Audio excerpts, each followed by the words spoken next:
It's your boy and Gooner in the house, back with another bang on video where, ladies and gentlemen, we've got more news for you guys about Arsenal. The first one that's coming your way.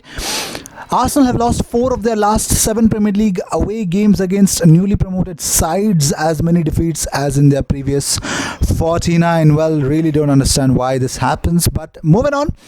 Patrice Evra has said something about Arsenal. He says, I was so happy to play against Arsenal because I knew I was going to win. Even when Robin Van Persie came to Manchester United and the first day I shake his hand and said, welcome to a man's club. In the beginning he was upset, but after 1 month he said, you were completely right. Patrice, what is he trying to say? That we are not a man's club, we don't have the balls? Yeah? I don't think so. He was invincible, was he? Oh yeah, you won more titles, buddy. But we know what state is in right now Manchester United. We'll talk about it by the end of the season. Moving on. Fun fact of the day. Henrik Mkhitaryan has featured in more Premier League games and minutes than Ozil despite leaving the club 50 days ago. Oh my god, that is like, wow. No influence at all from Mesut Ozil. Moving on. Arsenal's option in possession were so limited by halftime. Their goalkeeper Berleno had made more touches of the ball than their central playmaker Joe Willock and their centre forward Pierre-Emerick Aubameyang, and that is why we don't understand things, do we? Moving on. Although Ozil has a reputation of laziness, his stats don't lie. The words Cristiano Ronaldo said about the man, he says so much. Here is assist comparison. You guys can see how much assists he has done, so let's just not destroy the man. Moving on. Who scored? Actually named Nicolas Pepe the man of the match. He was hooked in the 79th minute when Arsenal desperately were chasing goals. 7.79 was his rating, and it was unbelievable from Pepe.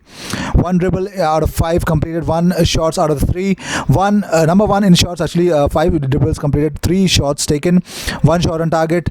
Well, 1 key passes. Well, unbelievable. 5 tackles made, 12 crosses, 5 accurate crosses. Well, from the cross statistic, Callum Chambers is number 2 with 8 crosses and only 1 accurate. 88.6% passing accuracy. I don't see what was the issue, but I think the best player on the pitch was definitely Nicolas Pepe. Joe Willock stats, actually before coming off, you can see 17 touches and 9 passes made. Really, we wanted more from him. Yeah. Well, here's what Freddie Lundberg was actually doing to Mike Dean. He says, Mike Dean, I'll put you asleep within 10 seconds, you little girl. Don't say stuff and not follow up on it. I'll be waiting. Oh my god, Freddie will definitely make a brilliant manager someday. Moving on. We're talking about the Socrates issue of not being awarded the penalty. The Premier League guidance on shirt pulling says referees look for tug to create a triangle shape. Laws prevent holding in box but not shirt pulls. VAR ruled Egan didn't have enough of Socrates' shirt or tug long enough to overturn. Subjective call. If penalty given, unlikely to have been overturned. So it was completely based on, it was on the referee, and we know Mike Dean doesn't favor Arsenal, so we can't expect anything from him. Moving on, Unai Emery has spoken about the game yesterday against Sheffield. He said, we didn't score tonight, but if we played another match like tonight, I think it's more easy to achieve the points. In other situations throughout the 90 minutes, I think we controlled it in the moments to create more chances. Moving on. Well, Arsenal's shots per game so far this season: at home Spurs was 26, Villa 21, Burnley 15, Bournemouth 12, and away from home actually has been poor. Manchester United 10, Liverpool 9, Sheffield 9, Newcastle 8, Watford 7. Unbelievable. We are shit actually away from home. Doesn't understand. Unbelievable, unfreaking believable. Well, Patrice Evra actually opened up a lot about Arsenal. He said, Arsenal fans must be fuming when they see Xhaka as their captain. He's not a proper captain, And he said Guendouzi was not even playing in the French top league, and he comes in this team and he's their best player. When Van Persie came to Arsenal, I said, welcome to a man's club. First he was upset, then he agreed. I used to call this team my babies 10 years ago. They are still babies. Oh my god, that is an highest level of, I don't understand. It's the highest level of offense that I can take from it. But let's see. I don't know. For the first time, Mike Dean has booked Freddie Lundberg since November 2006. Bolton won that game 3-1. And fresh memories, Freddie Lundberg getting a yellow card. Unbelievable. The Copa Trophy 2019 nominees have been announced. Matteo Guendouzi makes the Copa Trophy, and it's unbelievable. Unfreaking believable. Yes, Matteo, all the best. I would just say that. Well, Not only that, I think nobody's actually happy about what exactly happened, and I am expecting a lot from Unai Emery. But going away on the on the road, we need to make sure that we do something about it. Moving on, Real Madrid are holding out for 30 million pounds for Dani Ceballos after Arsenal reportedly offered 26 million pounds for the midfielder.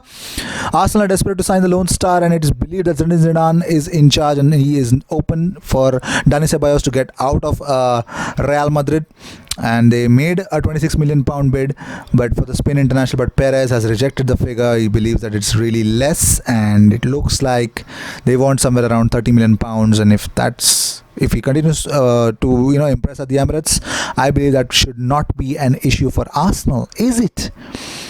Well, let's see if that's gonna happen or not, but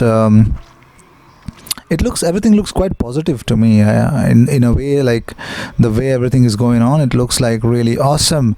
Moving on, it looks quite certain that Dayot Upamecano will definitely be sold to Arsenal, because it looks like they do not have any other option left.